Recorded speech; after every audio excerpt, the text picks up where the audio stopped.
नंदपुर सरकारी उच्च विद्यालय वार्षिक उत्सव शिक्षा सबू बंद आखि खोली थाए। नंदपुर सरकारी उच्च विद्यालय रे वार्षिक उत्सव अनुष्ठित हो जायछि।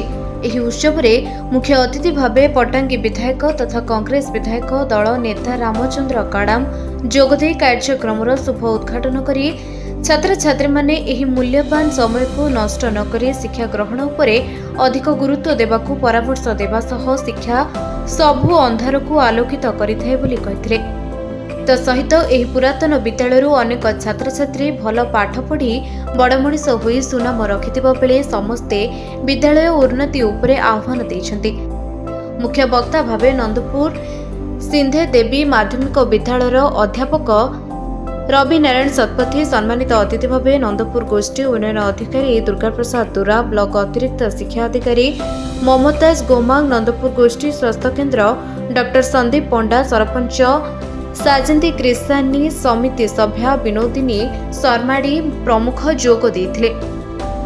एही अवसर में विद्यालय प्रधान शिक्षयित्री अंचलता गरडा वार्षिक विवरणी पाठ करी विद्यालय उन्नति सह छात्र छात्री मानक द्वारा होइतिबा विभिन्न कृतित्व प्रतियोगितामूलक परीक्षा कृतित्व लाभ सह विद्यालय इतिहास और वर्तमान स्थिति उपरे आलोकपात करथिले।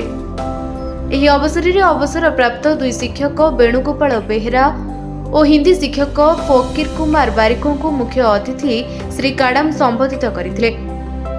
पर विद्यालय द्वारा अनुष्ठित विभिन्न प्रतियोगिता कृति छात्र छात्री को पुरस्कार प्रदान करा जायतिबा बेले शेषरे छात्री मानक द्वारा रंगारंग कार्यक्रम अनुष्ठित होइतिला।